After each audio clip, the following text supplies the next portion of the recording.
Hello everyone, welcome to Victor's Knowledge. This is Chinu Sharma and today we are going to take up lecture number 3rd for the upcoming exam of Anganwadi Supervisor. So ਅੱਜ ਦੇ ਇਸ lecture ਦੇ ਵਿੱਚ ਆਪਾਂ ਇੱਕ ਬਹੁਤ ਹੀ important topic cover ਕਰਾਂਗੇ pre school education. ਸੋ ਆਪਾਂ ਸਟਾਰਟ ਕਰਾਂਗੇ ਅੱਜ ਦਾ ਆਪਣਾ ਪ੍ਰੀ ਸਕੂਲ ਐਜੂਕੇਸ਼ਨ ਦਾ ਟੌਪਿਕ। ਸਭ ਤੋਂ ਪਹਿਲਾਂ ਉਹ ਚੀਜ਼ਾਂ ਤੋਂ ਜਿੱਥੇ ਇੰਡੀਆ ਦੇ ਵਿੱਚ ਸਪੈਸੀਫਿਕਲੀ ਕੋਈ ਪਲਾਨ ਨੇ ਪਾਲਿਸੀ ਨੇ ਆਪਣਾ ਸੰਵਿਧਾਨ ਹੈ ਜਿੱਥੇ ਵੀ ਪ੍ਰੀ ਸਕੂਲ ਐਜੂਕੇਸ਼ਨ ਦੀ ਇੰਪੋਰਟੈਂਸ ਦੀ ਗੱਲ ਕੀਤੀ ਗਈ ਹੈ ਜਾਂ ਉਹਦੀ ਕਿਤੇ ਵੀ ਡਾਇਰੈਕਟਲੀ ਇਨਡਾਇਰੈਕਟਲੀ ਗੱਲ ਹੋਈ ਹੈ।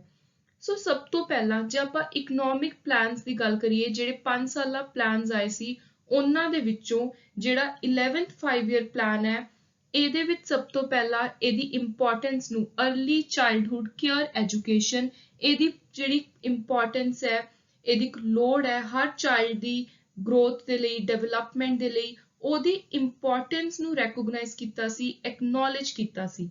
ਸੋ 11th 5 year ਪਲਾਨ ਦੇ ਵਿੱਚ ਗੱਲ ਕੀਤੀ that early childhood care education as the stage that lays the foundation for lifelong development and realization of a child's full potential and directs that all children be provided at least 1 year preschool education age group of 3 to 6 year। ਸੋ ਇਹਦੇ ਵਿੱਚ ਕਿਹਾ ਗਿਆ ਕਿ ਜੇ ਆਪਾਂ ਨੇ ਕਿਸੇ ਵੀ ਬੱਚੇ ਦੀ ਅੱਗੇ ਵਾਲੀ ਜਿਹੜੀ ਜ਼ਿੰਦਗੀ ਹੈ ਉਹਨੂੰ ਪੂਰੇ ਵਧੀਆ ਤਰੀਕੇ ਨਾਲ ਸਟਾਰਟ ਕਰਨਾ ਹੈ ਪੂਰੇ ਫੁੱਲ ਪੋਟੈਂਸ਼ੀਅਲ ਦੇ ਲਈ 1 ਸਾਲ ਦੀ ਘੱਟੋ ਘੱਟ ਪ੍ਰੀ ਸਕੂਲ ਐਜੂਕੇਸ਼ਨ ਬਹੁਤ ਹੀ ਜ਼ਿਆਦਾ ਜ਼ਰੂਰੀ ਹੈ ਤੇ ਇਹਦੇ ਲਈ ਏਜ ਗਰੁੱਪ ਹੈ 3 ਤੋਂ 6 ਸਾਲ। ਸੋ ਜਿਹੜੇ ਇਹ ਹੁਣ ਪਹਿਲਾ ਪੈਰਾਗ੍ਰਾਫ ਹੈ ਇਹਦੇ ਵਿੱਚੋਂ ਦੋ ਇੰਪੋਰਟੈਂਟ ਐਗਜ਼ਾਮ ਦੇ ਲਈ ਤੁਸੀਂ ਚੀਜ਼ਾਂ ਧਿਆਨ 'ਚ ਰੱਖਣੀਆਂ ਨੇ। ਪਹਿਲੀ ਚੀਜ਼ ਵੀ ਕਿਹੜੇ 5 year ਪਲਾਨ ਦੇ ਵਿੱਚ ਗੱਲ ਹੋਈ ਹੈ, ਦੂਜੀ ਏਜ। ਸੋ ਪ੍ਰੀ ਸਕੂਲ ਐਜੂਕੇਸ਼ਨ ਦੀ ਜਿੱਥੇ ਵੀ ਗੱਲ ਹੋਊਗੀ ਤੁਸੀਂ ਇਹ ਚੀਜ਼ ਦਿਮਾਗ 'ਚ ਰੱਖਣੀ ਹੈ ਵੀ ਇਹਦੇ ਲਈ ਏਜ ਹੈ 3 ਤੋਂ 6 ਸਾਲ। ਦੈਨ ਆਰਟੀਕਲ 21A ਜਿਹਦੇ ਵਿੱਚ ਕਿਹਾ ਗਿਆ ਕਿ ਜਿਹੜਾ 6 ਤੋਂ 14 ਸਾਲ ਤੱਕ ਦੇ ਬੱਚੇ ਨੇ ਉਹਨਾਂ ਨੂੰ ਇੰਡੀਆ ਦੇ ਵਿੱਚ ਕੰਪਲਸਰੀ ਐਜੂਕੇਸ਼ਨ ਪ੍ਰੋਵਾਈਡ ਕਰਵਾਈ ਜਾਓ। ਇਹ ਬੱਚਿਆਂ ਦਾ ਇੱਕ ਫੰਡਾਮੈਂਟਲ ਰਾਈਟ ਹੈ। ਐਡੀਸ਼ਨਲੀ ਆਰਟੀਕਲ 45 ਜਿਹੜਾ DPSP ਹੈ ਉਹ ਗੱਲ ਕਰਦਾ early childhood care and education for children up to the age of 6 year। So ਇਹ ਬਹੁਤ ਹੀ ਜ਼ਿਆਦਾ ਇੰਪੋਰਟੈਂਟ ਹੈ ਕਿਉਂਕਿ ਡਾਇਰੈਕਟਲੀ ਟਾਰਗੇਟ ਕਰ ਰਿਹਾ ਹੈ ਕਿ ਇੰਡੀਆ ਦੇ ਵਿੱਚ ਸਪੈਸੀਫਿਕਲੀ ਸੰਵਿਧਾਨ ਦੇ ਵਿੱਚ ਵੀ ਮੈਂਸ਼ਨਡ ਹੈ ਆਰਟੀਕਲ 45 ਦੇ ਅੰਦਰ ਵੀ ਪ੍ਰੀ ਸਕੂਲ ਐਜੂਕੇਸ਼ਨ ਕਿੰਨੀ ਜ਼ਿਆਦਾ ਜ਼ਰੂਰੀ ਹੈ। ਸੋ ਜਦੋਂ ਆਪਾਂ ਹੁਣ ਪ੍ਰੀ ਸਕੂਲ ਐਜੂਕੇਸ਼ਨ ਦੀ ਗੱਲ ਕਰ ਰਹੇ ਹਾਂ ਤਾਂ ਤੁਸੀਂ ਦੇਖ ਰਹੇ ਹੋਵੋਗੇ ਵੀ ਉਰੇ ਬਾਰ-ਬਾਰ ਵਰਡਸ ਆ ਰਹੇ ਨੇ ਚਾਈਲਡਹੁੱਡ ਕੇਅਰ ਐਂਡ ਐਜੂਕੇਸ਼ਨ। ਸੋ ਜਿੱਥੇ ਵੀ ਆਪਾਂ ਪ੍ਰੀ ਸਕੂਲ ਐਜੂਕੇਸ਼ਨ ਦਾ ਕਨਸੈਪਟ ਪੜ੍ਹਨਾ ਹੈ ਉੱਥੇ ਤੁਸੀਂ ਕੇਅਰ ਨੂੰ ਨਾਲ ਲੈ ਕੇ ਚੱਲਣਾ। ਮਤਲਬ ਜਿੱਥੇ ਵੀ ਪ੍ਰੀ ਸਕੂਲ ਐਜੂਕੇਸ਼ਨ ਪ੍ਰੋਵਾਈਡ ਕਰਵਾਈ ਜਾਊਗੀ ਚਾਹੇ ਉਹ ਆਂਗਨਵਾੜੀਜ਼ ਦੀ ਫਾਰਮ ਦੇ ਵਿੱਚ ਤੇ ਜਿਹੜਾ ਆਂਗਨਵਾੜੀਜ਼ ਵਾਲਾ ਟੌਪਿਕ ਹੈ ਉਹ ਆਲਰੇਡੀ ਸਿਲੇਬਸ ਦਾ ਇੱਕ ਅਲੱਗ ਤੋਂ ਚੈਪਟਰ ਹੈ ਸੋ ਉਹਨੂੰ ਆਪਾਂ ਡੀਟੇਲ ਵਿੱਚ ਅਲੱਗ ਹੀ ਪੂਰੇ ਲੈਕਚਰ ਦੇ ਅੰਦਰ ਕਵਰ ਕਰਾਂਗੇ। ਸੋ ਉਰੇ ਤੁਸੀਂ ਇਹ ਸਮਝੋ ਵੀ ਐਜੂਕੇਸ਼ਨ ਤਾਂ ਠੀਕ ਹੈ ਨਾਲ ਕੇਅਰ ਦਾ ਮਤਲਬ ਹੈ ਕਿ ਬੱਚੇ ਨੂੰ ਜਿੱਥੇ ਵੀ ਪ੍ਰੀ ਸਕੂਲ ਐਜੂਕੇਸ਼ਨ ਦਿੱਤੀ ਜਾਊ ਉੱਥੇ ਖਾਣ ਨੂੰ ਇੱਕ ਨਿਊਟ੍ਰੀਸ਼ਨਲ ਡਾਈਟ ਵੀ ਨਾਲ ਪ੍ਰੋਵਾਈਡ ਕਰਵਾਈ ਜਾਊ। National policy in education 1986। So ਇਹਨੇ ਵੀ early childhood care and education ਦੇ ਉੱਤੇ ਸਪੈਸੀਫਿਕਲੀ ਫੋਕਸ ਕੀਤਾ। ਉਸ ਤੋਂ ਬਾਅਦ ਇੱਕ ਬਹੁਤ ਹੀ ਇੰਪੋਰਟੈਂਟ ਸਕੀਮ ਆਉਂਦੀ ਹੈ ICDS। ਸੋ ਪਬਲਿਕ ਸੈਕਟਰ ਦੇ ਵਿੱਚ ਇੰਟੀਗ੍ਰੇਟਿਡ ਚਾਈਲਡ ਡਿਵੈਲਪਮੈਂਟ ਸਰਵਿਸ ਹੈ ਤੇ ਇਹਨੂੰ early childhood care and education pre school education category ਵਿੱਚ ਪੂਰੇ ਵਰਲਡ ਦੀ ਸਭ ਤੋਂ ਵੱਡੀ ਇੱਕ ਸਕੀਮ ਪ੍ਰੋਗਰਾਮ ਦੇ ਤੌਰ ਤੇ ਦੇਖਿਆ ਜਾਂਦਾ ਹੈ। ਸੋ ਇਹਦੇ ਤੋਂ ਪਹਿਲਾਂ ਕੀ ਸੀ ਜਿਹੜੀ ਪ੍ਰੀ ਪ੍ਰਾਇਮਰੀ ਸਿਸਟਮ ਸੀ ਉਹਦੇ ਵਿੱਚ ਬੇਸਿਕਲੀ ਜੋ ਵੀ ਆਪਣਾ ਸਕੂਲਾਂ ਦਾ ਨਾਰਮਲ ਆਪਣਾ ਕਿੰਡਰਗਾਰਟਨ ਵਾਲਾ ਪ੍ਰਾਇਮਰੀ ਸਕੂਲ ਸਿਸਟਮ ਹੁੰਦਾ ਹੈ ਉਹਦੇ ਵਿੱਚ ਹੀ ਕਵਰ ਕੀਤਾ ਗਿਆ। ਪਰ ਇਹ ਸਕੀਮ ਤੋਂ ਬਾਅਦ ਇੱਕ ਅਲੱਗ ਤੋਂ ਕਨਸੈਪਟ ਆ ਗਿਆ ਫਿਰ ਜਿਹਦੇ ਬਾਅਦ ਆਂਗਨਵਾੜੀਜ਼ ਵਗੈਰਾ ਆਈਆਂ। ਸੋ ਇਹ ਸਕੀਮ ਤੋਂ ਬਾਅਦ ਸਪੈਸੀਫਿਕਲੀ ਜਿਹੜਾ ਪ੍ਰੀ ਸਕੂਲ ਦਾ ਕਨਸੈਪਟ ਹੈ अर्ਲੀ ਚਾਈਲਡਹੁੱਡ ਕੇਅਰ ਦਾ ਉਹਨੂੰ ਇੱਕ ਪ੍ਰੋਪਰ ਯੂਨੀਵਰਸਲਾਈਜੇਸ਼ਨ ਮਿਲੀ। ਸੋ ਨੈਕਸਟ ਹੈ ਨੈਸ਼ਨਲ ਕਰਿਕੂਲਮ ਫਰੇਮਵਰਕ। ਸੋ 2005 ਦਾ ਇੱਕ ਸਟਰਕਚਰ ਪੜ੍ਹਾਈ ਨੂੰ ਲੈ ਕੇ ਸਕੂਲਿੰਗ ਨੂੰ ਲੈ ਕੇ ਤਿਆਰ ਕੀਤਾ ਗਿਆ ਸੀ ਜਿਹਦੇ ਵਿੱਚ ਅਲੱਗ ਤੋਂ ਫੋਕਸ ਕਰਕੇ ਮੈਂਸ਼ਨ ਕੀਤਾ ਗਿਆ ਕਿ ਕਿਸੇ ਵੀ ਸਕੂਲਿੰਗ ਦੀ ਜਿਹੜੀ ਅਸਲੀ ਫਾਰਮਲ ਪੜ੍ਹਾਈ ਹੈ ਉਦੋਂ ਪਹਿਲਾਂ ਘੱਟੋ ਘੱਟ 2 ਸਾਲ ਦੀ ਪ੍ਰੀ ਸਕੂਲਿੰਗ ਹੋਣੀ ਚਾਹੀਦੀ ਹੈ ਤੇ ਇਹਦੇ ਵਿੱਚ ਕੀ ਹੈ ਜਿਹੜਾ ਮੇਨ ਸਿਲੇਬਸ ਹੋਊਗਾ ਉਹ ਪਲੇ ਬੇਸਡ ਹੋਊਗਾ। ਮਤਲਬ ਬੱਚਿਆਂ ਨੂੰ ਗੇਮਸ ਦੇ ਥਰੂ ਆਪਾਂ ਨੇ ਪੜ੍ਹਾਈ ਨੂੰ ਇੰਟਰਸਟਿੰਗ ਬਣਾ ਕੇ ਉਹਨਾਂ ਦਾ ਮਾਈਂਡ ਡਿਵੈਲਪ ਕਰਨਾ ਹੈ so that ਉਹ ਪਹਿਲਾਂ ਹੀ ਆਪਣੇ ਦਿਮਾਗ ਦੇ ਵਿੱਚ ਜਿਹੜੀ ਅਸਲੀ ਫਾਰਮਲ ਐਜੂਕੇਸ਼ਨ ਹੈ ਉਹਨੂੰ ਲੈ ਕੇ ਡਰਨ ਨਾ। ਸੋ ਪ੍ਰੀ ਪ੍ਰਾਇਮਰੀ ਐਜੂਕੇਸ਼ਨ ਦਾ ਅਸਲੀ ਹੁਣ ਆਪਾਂ ਦੇਖ ਲੈਂਦੇ ਹਾਂ ਮਤਲਬ ਕੀ ਹੈ, ਡੈਫੀਨੇਸ਼ਨ ਕੀ ਹੈ। So pre-primary education is the education that a child receives before entering school at the age of 5 or 6. Actually, it starts even before the birth of a child. It therefore includes prenatal education, prenatal and postnatal care. It includes formal as well as non-formal education, education imparted in school as well as outside.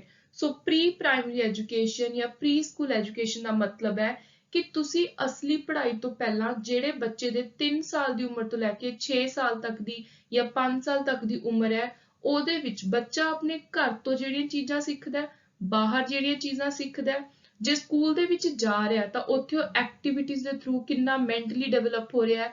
ਸੋ ਇਹ ਸਾਰੀਆਂ ਚੀਜ਼ਾਂ ਆਉਂਦੀਆਂ ਨੇ pre primary education ਵਿੱਚ। So pre-primary education in its broader sense may be divided into following 4 parts. So ਉਹ education ਇਹ ਆਪਾਂ ਨੇ definition ਵਿੱਚੋਂ ਹੀ ਕੱਢੀਆਂ ਨੇ 3-4 important ਚੀਜ਼ਾਂ। ਜਿਹੜੀ ਬੱਚਾ ਆਪਣੇ ਜਦੋਂ ਮਾਂ ਦੇ ਪੇਟ ਵਿੱਚ ਹੈ conception ਤੋਂ ਸਿੱਖ ਕੇ ਆਉਂਦਾ। ਸੋ ਜਿਵੇਂ ਆਪਾਂ ਕਹਿੰਦੇ ਆ ਕਿ ਜਦੋਂ ਕੋਈ ਲੇਡੀ ਕਨਸੀਵ ਕਰਦੀ ਹੈ, ਜਦੋਂ 9 months ਦਾ ਪੀਰੀਅਡ ਹੁੰਦਾ ਹੈ ਕਿ ਉਹ ਪੋਜ਼ਿਟਿਵ ਚੀਜ਼ਾਂ ਕਰੇ, ਉਹ ਵਧੀਆ ਖਾਵੇ। ਸੋ ਉਹ ਚੀਜ਼ਾਂ ਦਾ ਵੀ ਬਹੁਤ ਜ਼ਿਆਦਾ ਅਸਰ ਪੈਂਦਾ ਇੱਕ ਬੱਚੇ ਦੀ ਡਿਵੈਲਪਮੈਂਟ ਉੱਤੇ।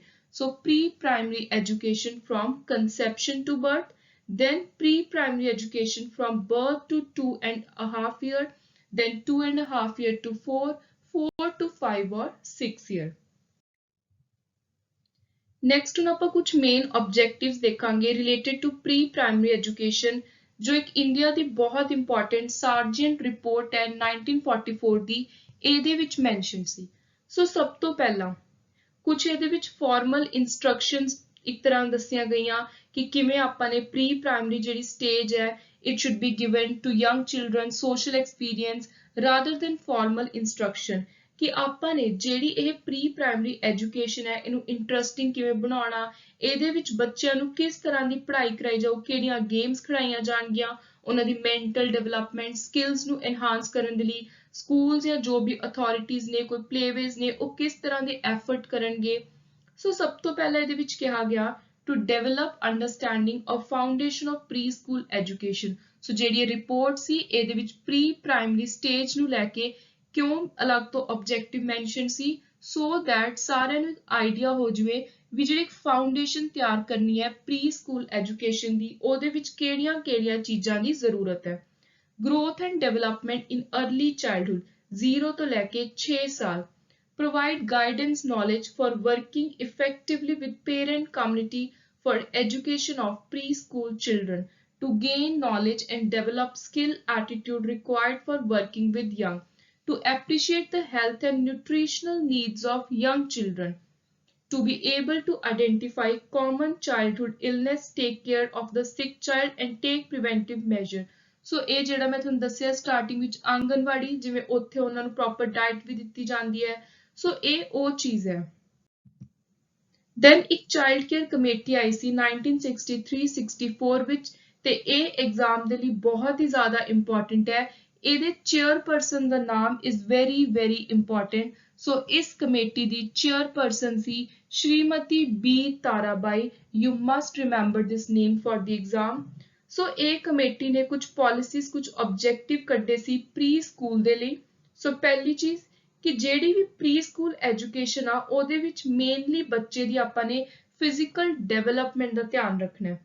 ਉਹਨਾਂ ਨੂੰ ਸਾਫ਼ ਸਫਾਈ ਦੀਆਂ ਹੈਬਿਟਸ ਉਹਨਾਂ ਦੇ ਅੰਦਰ ਇਨਕਲਕੇਟ ਕਰਨੀਆਂ ਨੇ, ਘਰੇ ਜਾ ਕੇ ਉਹਨਾਂ ਨੇ ਕਿਵੇਂ ਰਹਿਣਾ ਸਹਿਣਾ ਹੈ, ਉਹਨਾਂ ਦੇ ਅੰਦਰ ਡਿਸਿਪਲਿਨ ਆਪਾਂ ਨੇ ਪਾਉਣਾ, hygienic habits, then playground activities, hand work activities, emotional development, good behaviour. So इस तरह ਦੀਆਂ ਬੇਸਿਕ ਜੋ ਇੱਕ ਬੱਚੇ ਨੂੰ ਅਸਲੀ ਫਾਰਮਲ ਐਜੂਕੇਸ਼ਨ ਤੋਂ ਪਹਿਲਾਂ ਆਪਣੇ ਅੰਦਰ ਇੰਬਾਈਬ ਕਰਨ ਦੀ ਜ਼ਰੂਰਤ ਹੈ। ਸੋ ਉਸ ਤਰ੍ਹਾਂ ਦੀਆਂ ਕੁਆਲਿਟੀਜ਼ ਹੋਣੀਆਂ ਚਾਹੀਦੀਆਂ ਨੇ ਪ੍ਰੀ ਸਕੂਲ ਐਜੂਕੇਸ਼ਨ ਵਿੱਚ ਤੇ ਇਹ ਆਪਾਂ ਨੂੰ ਕਿਹਨੇ ਕਿਹਾ? ਚਾਈਲਡ ਕੇਅਰ ਕਮੇਟੀ ਨੇ ਤੇ ਉਹਦੇ ਚੇਅਰਪਰਸਨ ਕੌਣ ਸੀ? Shrimati B Tarabai. Next is objectives of pre school education. So ਹੁਣ ਆਪਾਂ ਜਿੰਨੀਆਂ ਵੀ ਪਾਲਿਸੀਆਂ ਪੜ੍ਹੀਆਂ ਨੇ, ਕਮੇਟੀਆਂ, ਇਹ ਸਾਰਾ ਉਹਨਾਂ ਦਾ ਇੱਕ ਨਿਚੋੜ ਹੈ ਵੀ ਮੇਨਲੀ ਬ੍ਰੌਡਲੀ ਪ੍ਰੀ ਸਕੂਲ ਐਜੂਕੇਸ਼ਨ ਕਿਉਂ ਦਿੱਤੀ ਜਾਂਦੀ ਹੈ ਜਾਂ ਕਿਉਂ ਜ਼ਰੂਰੀ ਹੈ ਬੱਚਿਆਂ ਲਈ। ਪਹਿਲੀ ਚੀਜ਼ ਗੁੱਡ ਫਿਜ਼ੀਕ, ਉਹਨਾਂ ਦੀ physical development, hygienic and healthy habits, learning to share things with other, waits for one turn, ਆਪਣੀ ਵਾਰੀ ਦੀ ਵੇਟ ਕਰੋ, ਕਿਸੇ ਨਾਲ ਲੜੋ ਨਾ। Learning to express, understand, control one's feeling. So ਜੋ ਆਪਾਂ ਨੇ ਪਹਿਲਾਂ ਵੀ ਪੜ੍ਹਿਆ ਤਾਰਾਬਾਈ ਕਮੇਟੀ ਦੇ ਅੰਦਰ, ਕੰਟਰੋਲ ਵਨਸ ਫੀਲਿੰਗ ਮਤਲਬ emotional development, stimulating child's curiosity about his environment, expanding knowledge, developing vocabulary, concept of right and wrong, moral ethical values ਬੱਚੇ ਦੇ ਅੰਦਰ inculcate ਕੀਤੀਆਂ ਜਾਣੀਆਂ। Then developing appreciation of beauty in the environment, school readiness, expressing creative expression, developing self-reliance, encouraging children to participate in conversational activities, developing healthy habits in the child, developing good social attitude. So ਇਹ ਕੁਝ important basic objectives ਨੇ pre-school education ਦੇ। Next is significant reasons. So ਹੁਣ ਆਪਾਂ specifically reason ਦੇਖਾਂਗੇ, ਕਾਰਨ ਦੇਖਾਂਗੇ। ਸੋ ਸਭ ਤੋਂ ਪਹਿਲੀ ਚੀਜ਼ ਬ੍ਰੇਨ ਡਿਵੈਲਪਮੈਂਟ, ਬੱਚੇ ਦੀ ਮੈਂਟਲੀ ਇੰਟੈਲੈਕਚੁਅਲ ਪਾਵਰ ਨੂੰ ਕਿਵੇਂ ਸ਼ਾਰਪ ਕਰਨਾ ਹੈ, ਉਹਨੂੰ ਕਿਸ ਤਰ੍ਹਾਂ ਦੀਆਂ ਮਾਈਂਡ ਗੇਮਸ ਖਿਡਾਉਣੀਆਂ ਨੇ। ਸੋ ਇਹ ਸਾਰਾ ਕੁਝ ਪ੍ਰੀ ਸਕੂਲ ਐਜੂਕੇਸ਼ਨ ਦਾ ਸਭ ਤੋਂ ਜ਼ਿਆਦਾ ਇੰਪੋਰਟੈਂਟ ਤੇ ਵਾਈਟਲ ਕਾਰਨ ਹੈ। ਉਸ ਤੋਂ ਬਾਅਦ ਹੈ ਬ੍ਰੇਨ ਡਿਵੈਲਪਮੈਂਟ ਦੇ ਨਾਲ ਨਾਲ structure. So structure is vital for young preschooler, and child thrives in a loving structured environment with stimulating color, sound, texture, classroom. So preschool education ਦੇ ਵਿੱਚ ਕੀ ਹੈ, ਬੱਚੇ ਨੂੰ ਇਸ ਤਰ੍ਹਾਂ ਦਾ ਮਾਹੌਲ ਕਲਰਫੁਲ, ਤੁਸੀਂ ਦੇਖਿਆ ਹੋਊਗਾ ਆਮ ਤੌਰ ਤੇ ਜੋ ਕਿੰਡਰਗਾਰਟਨ ਜਾਂ ਪਲੇਵੇ ਹੁੰਦੇ ਨੇ ਉਹ ਬਹੁਤ ਹੀ ਜ਼ਿਆਦਾ ਐਕਸਟਰਾ ਕਲਰਫੁਲ ਹੁੰਦੇ ਨੇ, ਕਿਉਂਕਿ ਬੱਚੇ ਉਵੇਂ ਦੇ ਮਾਹੌਲ ਵਿੱਚ ਬੋਰਡਮ ਨਹੀਂ ਫੀਲ ਕਰਦੇ, ਉਹ ਉਹਦੇ ਵਿੱਚ ਆਪਣੇ ਆਪ ਨੂੰ ਕੰਫਰਟੇਬਲ ਫਰੈਂਡਲੀ ਫੀਲ ਕਰਦੇ ਨੇ। ਸੋ ਜਦੋਂ ਬੱਚੇ ਐਵੇਂ ਦੇ ਮਾਹੌਲ ਵਿੱਚ ਪਹਿਲਾਂ ਰਚ ਮਿਚ ਜਾਂਦੇ ਨੇ ਤਾਂ ਉਹ ਫਿਰ ਅਸਲੀ ਸਕੂਲ ਜਾਣ ਤੋਂ, ਫਾਰਮਲ ਐਜੂਕੇਸ਼ਨ ਤੋਂ ਘਬਰਾਉਂਦੇ ਨਹੀਂ। ਦੈਨ ਸੋਸ਼ਲ ਸਕਿੱਲਸ, ਬੱਚਿਆਂ ਦੇ ਨਾਲੇ ਆਪਾਂ ਆਲਰੇਡੀ ਆਬਜੈਕਟਿਵ ਵਿੱਚ ਵੀ ਕਵਰ ਕਰ ਚੁੱਕੇ ਹਾਂ, ਮਲਟੀਕਲਚਰਲ ਡਿਫਰੈਂਸਿਸ, ਅਪੋਲੋਜੀਜ਼, ਦੈਨ ਕਿਸੇ ਨਾਲ ਲੜਨਾ ਨਹੀਂ ਹੈ, ਆਪਣੀ ਵਾਰੀ ਦੀ ਵੇਟ ਕਰਨੀ ਹੈ, ਉਹਨਾਂ ਦੇ ਅੰਦਰ ਕਿਵੇਂ ਤੁਸੀਂ ਵੋਕੈਬਲਰੀ, ਬੋਲਣ ਦਾ ਤਰੀਕਾ, how to listen, conversation, communication habits, so ਇਹ ਸਾਰਾ ਕੁਝ ਵੀ ਇਨਕਲਕੇਟ ਕੀਤਾ ਜਾਂਦਾ ਹੈ। Next is academic.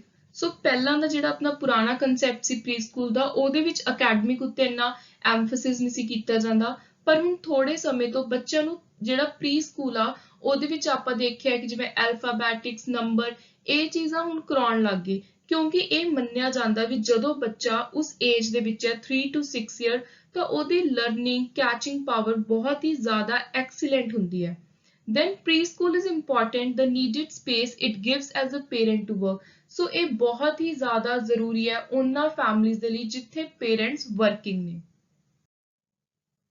ਸੋ ਹੁਣ ਆਪਣਾ ਇੱਕ ਬਹੁਤ ਹੀ ਇੰਪੋਰਟੈਂਟ ਟੌਪਿਕ ਆਉਂਦਾ ਜਿਹਦੇ ਅੰਦਰ ਆਪਾਂ ਇੰਡੀਅਨ ਤੇ ਇੰਟਰਨੈਸ਼ਨਲ ਦੋਨੋਂ ਤਰ੍ਹਾਂ ਦੇ ਥਿੰਕਰਸ ਦੀ ਕੰਟਰੀਬਿਊਸ਼ਨ ਦੇਖਾਂਗੇ ਪ੍ਰੀ ਸਕੂਲ ਨੂੰ ਲੈ ਕੇ, ਕਿ ਉਹਨਾਂ ਨੇ ਪ੍ਰੀ ਸਕੂਲ ਦੇ ਲਈ ਆਪਣੇ ਕੀ ਕੀ ਵਿਚਾਰ ਦਿੱਤੇ ਨੇ ਜਾਂ ਕਿਹੜੀਆਂ ਪਬਲੀਕੇਸ਼ਨਸ ਨੇ, ਕੋਈ ਉਹਨਾਂ ਨੇ ਐਸੇ ਪਬਲਿਸ਼ ਕੀਤੇ ਨੇ ਪ੍ਰੀ ਸਕੂਲ ਉੱਤੇ, ਚਾਈਲਡ ਕੇਅਰ ਡਿਵੈਲਪਮੈਂਟ ਉੱਤੇ, ਉਹਨਾਂ ਦੀ ਕੋਈ ਬੁੱਕਸ ਨੇ। ਸੋ ਇਹਦੇ ਅੰਦਰ ਆਪਾਂ ਮੇਨ 7 ਗ੍ਰੇਟ ਐਜੂਕੇਟਰਸ ਦੇ ਕੰਟਰੀਬਿਊਸ਼ਨ ਪੜਾਂਗੇ, Rousseau, John Heinrich, then Friedrich August Froebel, Maria Montessori, Mahatma Gandhi, Rabindranath Tagore, Sri Aurobindo Ghosh. So first is Rousseau. Rousseau ਨੇ ਆਪਣੀ ਇੱਕ ਬਹੁਤ ਹੀ ਇੰਪੋਰਟੈਂਟ ਬੁੱਕ ਦੇ ਵਿੱਚ ਪ੍ਰੀ ਸਕੂਲ ਐਜੂਕੇਸ਼ਨ ਦਾ ਜਿਹੜਾ ਕਨਸੈਪਟ ਹੈ ਉਹਦੇ ਉੱਤੇ ਆਪਣੇ ਵਿਊਜ਼ ਦਿੱਤੇ। ਐਗਜ਼ਾਮ ਦੇ ਲਈ ਤੁਸੀਂ ਇਹਨਾਂ ਬੁੱਕਸ ਤੇ ਉਹਨਾਂ ਦੇ ਜਿਹੜੇ ਆਥਰ ਨੇ, ਇਹ ਥਿੰਕਰਸ ਨੇ, ਐਜ਼ ਇਟ ਇਜ਼ ਰੱਟ ਕੇ ਜਾਣੇ ਹੈ, ਕਿਉਂਕਿ ਬਹੁਤ ਹੀ ਜ਼ਿਆਦਾ ਇੰਪੋਰਟੈਂਟ ਕੁਐਸਚਨਸ ਬਣਨਗੇ। ਸੋ ਰੂਸੋ ਇਹਨਾਂ ਦੇ ਐਕਸਪ੍ਰੈਸ ਕੀਤਾ ਆਪਣੇ ਵਿਊਜ਼ ਔਨ ਐਜੂਕੇਸ਼ਨ, ਤੇ ਬੁੱਕ ਦਾ ਨਾਮ ਕੀ ਹੈ? So book name is Emile, very very important. So ਹੁਣ ਇਹਨਾਂ ਦੀ ਐਜੂਕੇਸ਼ਨਲ ਥਿਊਰੀਜ਼ ਕੀ ਸੀਗੀਆਂ? Philosophy, God make all things good, function of education, plants are fashioned by cultivation, man by education. So ਤੁਹਾਨੂੰ ਉੱਥੇ ਇਹ ਐਜ਼ ਇਟ ਇਜ਼ ਕੋਟੇਸ਼ਨ ਆ ਸਕਦੀ ਹੈ MCQ ਫਾਰਮ ਵਿੱਚ ਵੀ ਕਿਹੜੇ ਥਿੰਕਰ ਨੇ ਕਿਹਾ ਸੀ plants are fashioned by cultivation, man by education. ਸੋ ਜਿਵੇਂ ਕਹਿੰਦੇ ਪਲਾਂਟਸ ਨੂੰ, ਪੌਦਿਆਂ ਨੂੰ ਆਪਾਂ ਕਲਟੀਵੇਟ ਕਰਦੇ ਹਾਂ, ਉਹਨਾਂ 'ਚ ਪਾਣੀ ਪਾਉਂਦੇ ਹਾਂ, ਫਿਰ ਉਹ ਉੱਗਦੇ ਨੇ, ਆਪਾਂ ਨੂੰ ਫਲ ਦਿੰਦੇ ਨੇ ਜਾਂ ਕੋਈ ਪਲਾਂਟਸ ਨੇ। ਸੋ ਉਸੇ ਤਰ੍ਹਾਂ ਦੇ ਨਾਲ ਕਹਿੰਦੇ ਜਿਹੜਾ ਆਦਮੀ ਹੈ ਉਹ ਤੁਹਾਨੂੰ ਕਦੋਂ ਰਿਜ਼ਲਟ ਦਊਗਾ, ਉਹ ਉਦੋਂ ਰਿਜ਼ਲਟ ਦਊਗਾ ਜਦੋਂ ਆਪਾਂ ਉਹਨੂੰ ਪੜ੍ਹਾਈ ਪ੍ਰੋਵਾਈਡ ਕਰਵਾਵਾਂਗੇ, ਐਜੂਕੇਸ਼ਨ ਪ੍ਰੋਵਾਈਡ ਕਰਵਾਵਾਂਗੇ। Then aims of education is to establish harmony in nature, man, object, to complete life, education through doing। Education practical ਹੋਣੀ ਚਾਹੀਦੀ ਹੈ oral ਦੀ ਬਜਾਏ। ਸੋ ਇਹ ਵੀ ਕਿਹਦੀ thinking C, Rousseau the. Self education, learning anything by understanding it becomes our own। ਸੋ ਉਹਨੇ ਕਿਹਾ ਸੀ ਕਿ ਆਪਾਂ ਕੁਝ ਚੀਜ਼ਾਂ ਆਪ ਵੀ ਸਿੱਖਦੇ ਹਾਂ ਤੇ ਜਿਹੜੀਆਂ ਚੀਜ਼ਾਂ ਆਪਾਂ ਆਪ ਸਿੱਖਦੇ ਹਾਂ ਉਹ ਬਹੁਤ ਇੰਪੋਰਟੈਂਟ ਐਜੂਕੇਸ਼ਨ ਹੁੰਦੀ ਹੈ। Teaching through objects। So next is Pestalozzi. So ਇਹਨਾਂ ਨੇ ਆਪਣੇ ਸਟਾਰਟਿੰਗ ਵਿੱਚ ਬਹੁਤ ਇੰਪੋਰਟੈਂਟ ਕੰਮ ਕੀਤਾ ਸੀ। ਇੱਕ ਬੁੱਕ ਪਬਲਿਸ਼ ਹੋਈ ਸੀ ਪੈਡਾਗੋਜੀ ਉੱਤੇ 1801 ਵਿੱਚ, ਹਾਊ ਗਰਟਰੂਡ ਟੀਚਿਸ ਹਰ ਚਿਲਡਰਨ। ਸੋ ਇਹ ਇੰਪੋਰਟੈਂਟ ਬੁੱਕ ਦਾ ਨਾਮ ਹੈ। ਉਸ ਤੋਂ ਬਾਅਦ ਇਹ ਤੁਸੀਂ ਦੇਖ ਸਕਦੇ ਹੋ ਦੋ ਤਿੰਨ ਹੋਰ ਇੰਪੋਰਟੈਂਟ ਕੰਮ ਨੇ। ਦੈਨ ਐਲੀਮੈਂਟਰੀ ਬੁੱਕਸ ਪਬਲਿਸ਼ ਕੀਤੀਆਂ ਸੀ ਤਿੰਨ ਪੈਸਟੋਲੋਜੀ ਨੇ 1803 ਵਿੱਚ। ਸੋ ਇਹ ਬਹੁਤ ਜ਼ਿਆਦਾ ਇੰਪੋਰਟੈਂਟ ਹੈ ਕਿਉਂਕਿ pre school children, pre school education ਦੇ ਕਿਹੜੇ ਮੈਥਡ ਹੋਣੇ ਚਾਹੀਦੇ ਨੇ ਉਹਨਾਂ ਉੱਤੇ ਐਮਫੈਸਿਸ ਕਰਦੀਆਂ ਨੇ। ਸੋ ABC of sense perception lesson on the observation of number relation, mother's book। This book contains some exercises for preschool children। Then 1813 ਦੇ ਵਿੱਚ ਸਵੈਨ Song, 1880 ਦੇ ਵਿੱਚ his letters on early education। ਸੋ ਜਿੰਨੀਆਂ ਵੀ ਬੁੱਕਸ ਨੇ, ਜਿੰਨੇ ਵੀ ਕੋਈ ਹੋਰ ਕੰਮ ਨੇ, ਐਸੇ ਨੇ, ਇਹ ਸਾਰੇ ਦੇ ਸਾਰੇ ਐਜ਼ ਇਟ ਇਜ਼ ਤੁਸੀਂ ਐਗਜ਼ਾਮ ਦੇ ਲਈ ਯਾਦ ਕਰਕੇ ਜਾਓ। ਟਰਾਈ ਕਰੋ ਕਿ ਲਾਈਨ ਵਾਈਜ਼, ਈਅਰ ਵਾਈਜ਼ ਤੁਸੀਂ ਨੋਟਸ ਤਿਆਰ ਕਰਕੇ ਲਰਨ ਕਰੋ। ਦੈਨ ਫਰੇਬਲ ਨੇ ਕਨਸੈਪਟ ਇੱਕ ਕ੍ਰੀਏਟ ਕੀਤਾ ਸੀ ਕਿੰਡਰਗਾਰਟਨ ਦਾ, very important, one of the most important topic from this whole lecture। So kindergarten the concept create ਕੀਤਾ ਫਰੇਬਲ ਨੇ। ਇਹ ਤੁਸੀਂ ਬਹੁਤ ਚੰਗੀ ਤਰ੍ਹਾਂ ਧਿਆਨ ਦੇ ਨਾਲ ਦਿਮਾਗ ਵਿੱਚ ਬਿਠਾ ਲੈਣਾ ਹੈ। ਸੋ ਨਾਲ ਹੀ ਇਹਨਾਂ ਨੇ ਇੱਕ ਐਜੂਕੇਸ਼ਨਲ ਟॉयਜ਼ ਡਿਵੈਲਪ ਕੀਤੇ ਕਿ ਬੱਚਿਆਂ ਨੂੰ ਆਪਾਂ ਨੇ ਕਿੰਡਰਗਾਰਟਨ ਦੇ ਵਿੱਚ ਪੜ੍ਹਾਈ ਦੇ ਨਾਲ ਪਲੇਵੇ ਸਿਸਟਮ ਦੇ ਵਿੱਚ ਆਪਾਂ ਨੇ ਇੰਟਰਸਟਿੰਗ ਤਰੀਕੇ ਦੇ ਨਾਲ ਗੇਮਸ ਦੇ ਥਰੂ ਕਿਵੇਂ ਚੀਜ਼ਾਂ ਬਾਰੇ ਜਾਣਕਾਰੀ ਦੇਣੀ ਹੈ, ਕਿਵੇਂ ਪੜ੍ਹਾਈ ਕਰਾਉਣੀ ਹੈ। ਸੋ ਉਹ ਐਜੂਕੇਸ਼ਨਲ ਟॉयਜ਼ ਦਾ ਨਾਮ ਸੀ ਫਰੇਬਲ ਗਿਫਟ। ਸੋ ਇਹ ਦੋ ਚੀਜ਼ਾਂ, ਫਰੇਬਲ ਗਿਫਟ, ਕਿੰਡਰਗਾਰਟਨ, ਬਹੁਤ ਜ਼ਿਆਦਾ ਇੰਪੋਰਟੈਂਟ ਹੈ। ਦੈਨ ਜਿਹੜਾ ਇਹਨਾਂ ਦਾ ਕਨਸੈਪਟ ਸੀ ਕਿੰਡਰਗਾਰਟਨ ਦਾ, ਉਹ ਇਹਨਾਂ ਨੇ ਕਿਹਾ ਸੀ ਵੀ ਇਸ ਤਰ੍ਹਾਂ ਦਾ ਹੋਣਾ ਚਾਹੀਦਾ ਹੈ ਕਿ ਉਹ ਬੱਚੇ ਦੀਆਂ ਫਿਜ਼ੀਕਲ ਐਕਟੀਵਿਟੀਜ਼ ਵੀ ਹੋਣ, development of sensory awareness, physical dexterity, creative expression, exploration of idea, pleasure of singing, experience living among other, satisfaction of the soul। ਸੋ ਇਹ ਕੁਝ ਮੇਨ ਇੰਪੋਰਟੈਂਟ ਸੀ ਫਰੇਬਲ ਦੇ ਕਿੰਡਰਗਾਰਟਨ ਕਨਸੈਪਟ ਦੇ। ਨੈਕਸਟ ਮੌਂਟੈਸਰੀ। ਸੋ ਇਹਨਾਂ ਦਾ ਇੰਡੀਆ ਦੇ ਨਾਲ ਵੀ ਲਿੰਕ ਹੈ ਤੇ ਇਹ ਵੀ ਐਗਜ਼ਾਮ ਦੇ ਲਈ ਬਹੁਤ ਇੰਪੋਰਟੈਂਟ ਹੈ। ਸੋ ਮੌਂਟੈਸਰੀ ਇੰਡੀਆ ਦੇ ਵਿੱਚ ਆਏ 1939 ਤੇ ਇੰਡੀਆ ਵਿੱਚ 1946 ਤੱਕ ਰਹੇ। ਸੋ ਆਜ਼ਾਦੀ ਤੋਂ 1 ਸਾਲ ਪਹਿਲਾਂ ਤੱਕ ਹੀ ਇੰਡੀਆ ਵਿੱਚ ਸੀ। ਇੰਡੀਆ ਵਿੱਚ ਆ ਕੇ ਇਹਨਾਂ ਨੇ ਬਹੁਤ ਅਲੱਗ-ਅਲੱਗ ਜਗ੍ਹਾ ਤੇ ਵਿਜ਼ਿਟ ਕੀਤੀ ਤੇ ਇੱਕ ਇਹਨਾਂ ਨੇ ਪ੍ਰੋਗਰਾਮ ਡਿਵੈਲਪ ਕੀਤਾ ਐਜੂਕੇਸ਼ਨ ਫॉर ਪੀਸ, ਤੇ ਇਸ ਪ੍ਰੋਗਰਾਮ ਦੇ ਲਈ ਇਹਨਾਂ ਨੂੰ 2 ਨੋਬਲ ਪ੍ਰਾਈਜ਼ ਵੀ ਮਿਲੇ। ਸੋ ਬਾਅਦ ਵਿੱਚ ਮੌਂਟੈਸਰੀ ਵਾਪਸ ਹਾਲੈਂਡ ਚਲੇ ਗਏ ਤੇ ਉੱਥੇ ਇਹਨਾਂ ਦੀ 1952 ਵਿੱਚ ਡੈਥ ਹੋਈ। ਸੋ ਜਿਹੜੇ ਮੌਂਟੈਸਰੀ ਦੇ ਟੀਚਿੰਗ ਦੇ ਤਰੀਕੇ ਸੀ ਉਹ ਸਾਰੇ ਵਰਲਡ ਦੇ ਵਿੱਚ ਬਾਅਦ ਵਿੱਚੋਂ ਇਹਨਾਂ ਦੀ ਡੈਥ ਤੋਂ ਬਾਅਦ ਵੀ ਲੋਕਾਂ ਨੇ ਅਪਣਾਏ। ਸੋ ਇਹਨਾਂ ਦਾ ਜਿਹੜਾ ਲਰਨਿੰਗ ਪ੍ਰੋਸੈਸ ਸੀ, ਇਹ ਕਹਿੰਦੇ ਸੀ ਵੀ ਕਿਸ ਤਰ੍ਹਾਂ ਦੀ ਟੀਚਿੰਗ ਹੋਣੀ ਚਾਹੀਦੀ ਹੈ, ਪੜ੍ਹਾਈ ਹੋਣੀ ਚਾਹੀਦੀ ਹੈ। ਉਹਦੇ 3 ਸਟੇਜਿਸ ਸੀਗੀਆਂ। ਪਹਿਲੀ introduction to a concept, processing the information, develop an understanding। Third, knowing, processing the information demonstrated by the ability to teach or explain to others or to express easily। So next is Mahatma Gandhi. Mahatma Gandhi ਦੇ ਅਨੁਸਾਰ ਜਿਹੜਾ ਇੱਕ ਘਰ ਹੈ ਉਹ ਬੱਚੇ ਦਾ ਸਭ ਤੋਂ ਪਹਿਲਾ ਸਕੂਲ ਹੈ, ਪਹਿਲਾ ਸੈਂਟਰ ਹੈ ਚਾਈਲਡ ਐਜੂਕੇਸ਼ਨ ਤੇ learning the. Next, teacher and parents should cooperate in carrying out education of every young children। Preschool education must not be expensive। So a बहुत important point है, so that her child population majority इस चीज ਨੂੰ ਲੈ ਸਕੇ। Preschool education Mahatma Gandhi ਦੇ ਅਨੁਸਾਰ expensive ਨਹੀਂ ਹੋਣੀ ਚਾਹੀਦੀ। ਸੋ ਇਹੀ ਇੱਕ ਮੇਨ ਪ੍ਰਿੰਸੀਪਲ ਹੈ ਜਿਹਦੇ ਕਰਕੇ ਇੰਡੀਆ ਵਿੱਚ ਆਂਗਨਵਾੜੀ ਸਿਸਟਮ ਹੈ। Next, child has to be active, creative, playful। Then attempt should be made to develop self-efficiency in children। So next ਹੈ ਇਹਨਾਂ ਦੇ ਕੁਝ ਅਲੱਗ ਤੋਂ ਵਿਚਾਰ ਸੀ ਬੁੱਕਸ ਨੂੰ ਲੈ ਕੇ, ਕਿਤਾਬਾਂ ਨੂੰ ਲੈ ਕੇ। ਸੋ ਮਹਾਤਮਾ ਗਾਂਧੀ ਦਾ ਮੰਨਣਾ ਸੀ ਵੀ ਜਿਹੜੀ ਬੱਚਿਆਂ ਦੀ ਪ੍ਰਾਇਮਰੀ ਐਜੂਕੇਸ਼ਨ ਹੈ, ਫਰਸਟ ਈਅਰ ਇਨ ਪ੍ਰਾਇਮਰੀ ਸਕੂਲ, ਉਹ ਬਿਲਕੁਲ ਕੰਪਲੀਟਲੀ ਕਿਤਾਬਾਂ ਤੋਂ ਬਿਨਾਂ ਹੋਣਾ ਚਾਹੀਦਾ ਹੈ। ਟੀਚਰ ਹੈ ਜਿਹੜੀ ਉਹ ਬੱਚੇ ਨੂੰ ਓਰਲ ਮੈਥਡਸ ਦੇ ਨਾਲ ਪੜ੍ਹਾਏ, ਜਿਹਦੇ ਨਾਲ ਕੀ ਹੈ ਕਿ ਬੱਚਾ ਵਰਡਸ ਦੇ ਵਿੱਚ ਉਲਝੇ ਨਾ, ਉਹ tyranny of words ਤੋਂ ਬਚ ਸਕੇ।